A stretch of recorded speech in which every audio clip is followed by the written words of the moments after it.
Welcome back, everybody. In this video, I'm going to talk about logarithmic functions and more specifically, other important properties of logarithms in which you will encounter in school or somewhere in your book. And they're important properties in which they involve both logarithms and natural logarithms. For number one, we have the product rule, and it states that if you have the log of base b of x times y, that's going to give you the log of base b of x plus the log base b of y. So what it did here is that it separated the x and y, giving them each separate logarithm expressions. Likewise, for the natural logarithms, we have ln of x and y. That's going to give you ln of x plus ln of y. For the quotient rule, we have the log base b of x over y is equal to the log base b of x minus the log base b of y. And likewise, for the natural logarithms, we have x over y, and that's going to give you ln of x minus ln of y. For the power rule states that if you have the log of base b of x to the power of y, it states that you can bring down the power y in front of the logarithmic expression, therefore giving you y times the log of base b of x. Likewise, for natural logarithms, if you have the natural log of x to the power of y, you can simply bring it down in front of the expression, and that's going to give you y times the natural log of x. Now I'm going to go ahead and do some examples here. I'll leave this here for reference. For our first problem, we have the log base 6 of 8x squared times y. Now we're asked to expand the following logarithm. So we know that we're going to end up with three logarithmic expressions for 8, x squared, and y. So log base 6, the base stays the same for all following expressions. So log base 6 of 8 plus the log base 6 of x squared plus the log base 6 of y. Now, we know that the power rule says you can bring any power in front of the logarithmic expression. So for log base 6 of x squared, we can bring the 2 in front of the log here to fully simplify the expression. We have log base 6 of 8 plus 2 log base 6 of x plus log base 6 of y. And that's how you expand the first expression. Let's do our second one here. We have the log, I hope you can see this.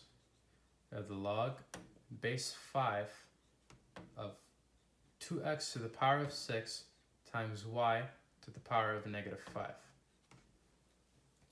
We know we're going to end up with one expression, two expression, three logarithmic expressions. So breaking this up, we're going to end up with log base 5 of 2 plus the log base 5 of x to the power of 6 plus log base 5 of y to the power of negative 5. Now to clean this up, let me draw a line here. To clean this up, we're going to end up with, the first expression doesn't change.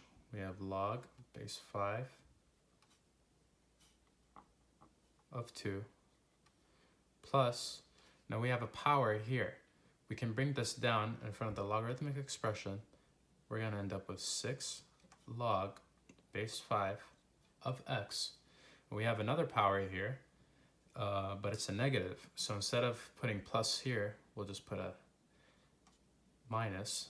We're going to end up with minus 5 times the log base 5 of y. pretty straightforward.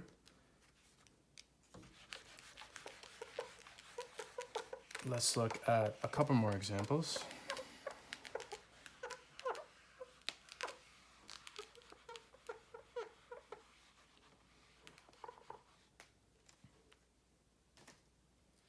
Here we have the natural log of 2x minus 1 over 3. The natural log of root 2x minus 1 over 3. Now what can you do here? First of all, you want to get rid of the root. You want to get rid of the root. So when you get rid of the root, you can convert this to power, and then when you convert this to power, you're going to end up breaking up the numerator and the denominator, therefore giving you an expression that looks like this. So the natural log of 2x minus 1 to the power of half, because if you change the root to a power, it's going to give you half, minus, since this is a quotient, we're going to follow property number 2, minus the natural log of 3. Now, since this is a power, we're going to bring the power in front of the expression, ending up with half times the natural log of 2x minus 1 minus the natural log of 3. And there's nothing else you can do. The problem ends right here. You're basically left with an expression.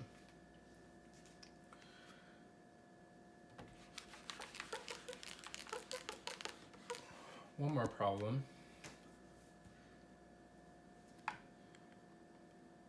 You're going to run into a lot of, especially with logarithmic functions, you're going to ask you to expand and condense or combine some logarithmic functions.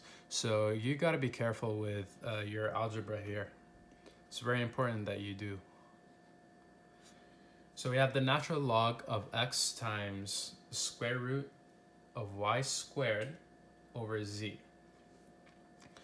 Now, the natural log, since this is a quotient, we're going to end up subtracting what we have inside. So we have the natural log of x. Since we have two expressions here, this is in the numerator is going to be is going to be a product rule in the numerator, and then as a whole, this whole fraction is going to be applied with rule 2, which is a quotient rule. So at the top we have the natural log of x plus the natural log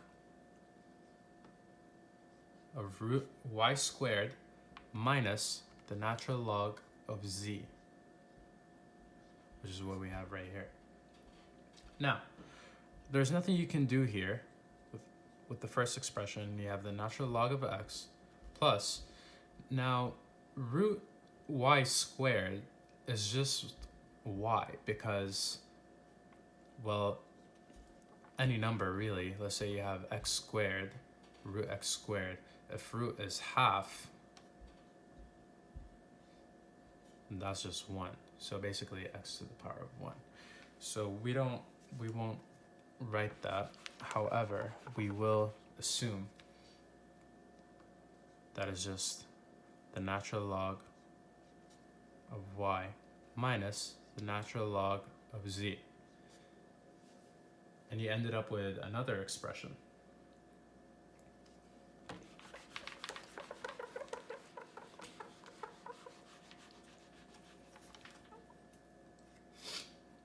Now, we're going to look at a couple of problems where we're asked to combine the following logarithmic expressions. So for our first problem, we have half log base 2 of 3x plus 4 the log base 2 of 4x minus 1. Now, if we follow the power rule, notice how we already have a term in the front of this logarithmic expression, which means it can be a power. Therefore, this is going to become log base 2 3x to the power of half. Likewise, for the next expression, we have 4 in front. Therefore, 4 will go up top, and we have our expression here, 4x minus 1 to the power of 4.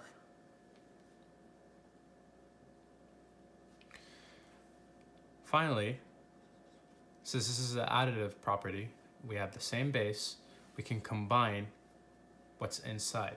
So with a single logarithmic expression, log base 2, we have 3x to the power of half. 3x to the power of half is simply root 3x.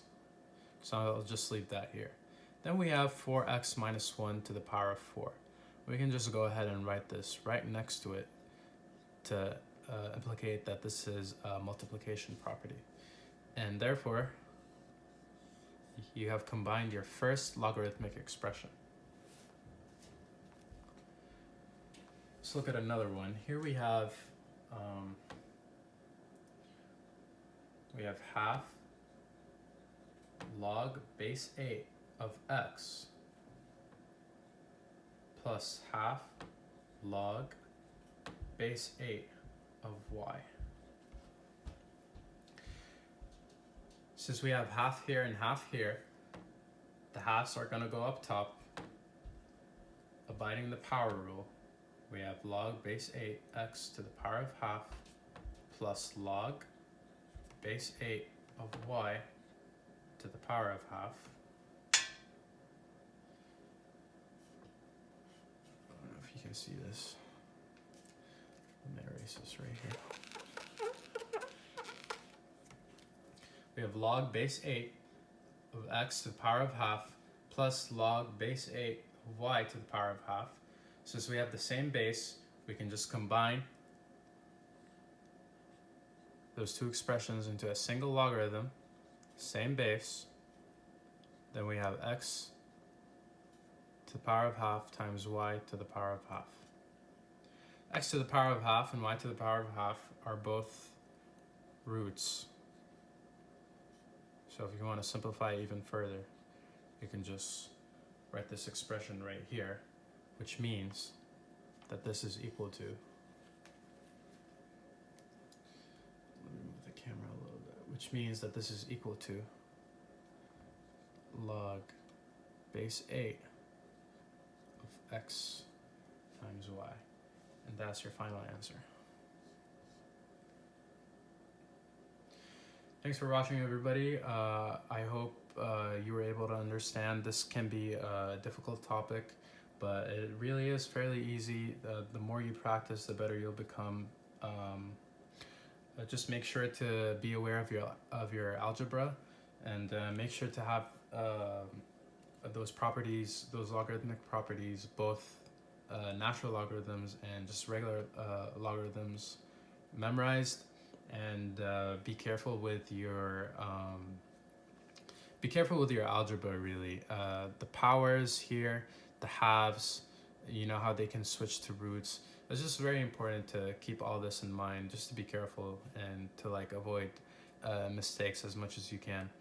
Please feel free to leave a comment in the comment section below if you have any questions or concerns. Please just go ahead and subscribe to my channel. This is going to help grow my channel more. Please also go ahead and like this video, and we'll see you next time.